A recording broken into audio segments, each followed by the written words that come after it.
Yeah, I do that for 5 years now. I started in 2016, and now it's my job because it took a big audience by itself, and I had the chance to do it my job, my everyday job, and it's like a dream because I meet a lot of people from the space industry. I travel a lot, and it's a great chance. It's not a chance that everybody has, and I'm conscious of that. And so great to have opportunities like this to share it with you, and maybe help you to to start your own YouTube channel and share your passion for space. So let's talk a bit about YouTube. So we have uh, not a lot of time, so I will try to be as short as I can. But you can always reach me by email or by LinkedIn.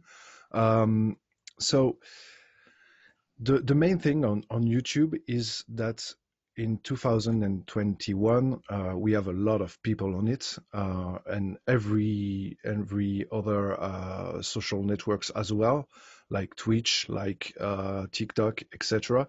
So in these days, it's very difficult to start and to grow an audience, but I can tell an example here in France. When I started in 2016, we were three people talking about space, astronomy, and astrophysics, and now we are between 30 and 50, which is a lot.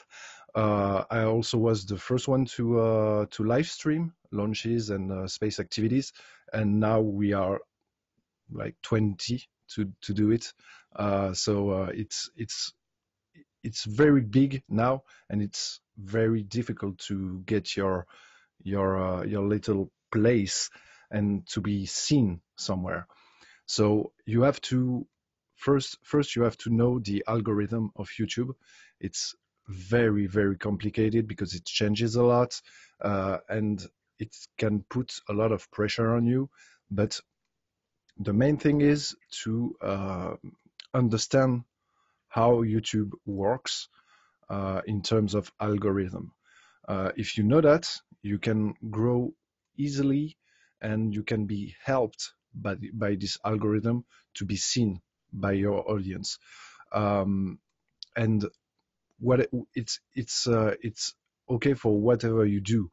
For example, in space, we have channels talking about space news. So they do, for example, weekly space casts explaining what's happening in space. We have live streams also, channels that do only that. We also have documentaries, short or long documentaries about space history, like I do. We also have tech talks. So we we have channels talking about a turbo pump, an engine from a specific rocket. It's you can do whatever you want about space, and that's a good thing. But you have to know this algorithm. Um, you have also the pressure of the algorithm. For example, on YouTube, when you do things on YouTube, you can see that the stats and the YouTube Studio will tell you, oh, this video works well, this video doesn't, etc., and it will put you in a mindset that is not good for your health. Uh, it was my case at some times in my career, and a lot of other people too, that we can go into a burnout because we read the stats, we read how many subscribers we have, how many views we have on this particular video, and we say, oh, they didn't like, oh, they like that, and I have to talk about this very fast because it's a hot topic, etc., and it can put a lot of pressure in you, and it's important master that and to forget that you're I lost the phrase. You have to. It's important to focus on what you want to do and what time you have to do it, and not rush. Especially if you're starting your YouTube channel, you have to take time. You have to relax. And if you're just starting, or if you have a little audience, you have a lot of pressure down, because you know that not a lot of people is watching you, not a lot of people is putting pressure on you. So just relax, just think, just take time to work on the subject, but don't rush. It's not because you put 100 videos per month that you will do quality and you will be proud of yourself. You'll be more proud of yourself if you work for maybe 2 months on a video, but this video is really the video you wanted to make and the way you wanted it to be, you know. So it's part of the 5 main tips I would put if you want to create a YouTube channel. No pressure, and do it the way you want it to be. Don't of course you have to watch what others do, but not for copying them, but to get maybe some lessons from it. For example, if you see that this guy is having an audio setup that is really good, just take the same setup, and it will help you get more a better quality. But don't copy others. Do what you want to do the way you want it to be.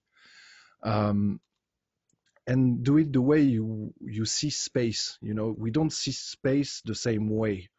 For example, some are more into the engineer side of space, like more like technology, etc. Some others are more in the human side. That's my case. I focus on the human stories. More others are about news and future projects, projections. If you're in these categories, stay in these categories, because that's the way you talk about space. That's what interests you. Don't force yourself to talk about SpaceX, for example, if you don't like SpaceX. That's an example among others, but that's the better way to like what you do, to do that. Also, maybe don't. 3 minutes left, just as a timekeeping. Okay, I will go faster. Also, don't focus about setups and hardware. You can begin with a webcam. There's no problem about that. The only main thing maybe you can focus on is the audio. You have to have a good mic, but for the rest, for the cameras, etc., you don't have to spend a lot of money. We all began with crappy cameras, and also you don't even need a camera. You can do voiceovers. So don't focus on setups. And finally, don't forget that you're not doing it for views or opportunity or success. You're doing it first because you have a need to share your passion. Because if you don't have the need to share this passion, if you don't have this passion, it will not work. People see this passion through the video. That's the tips I would give. Do we have questions? Thank you so much. We have 2 more minutes for questions. Oh, okay. Please unmute your microphone and ask. You can ask them in French too.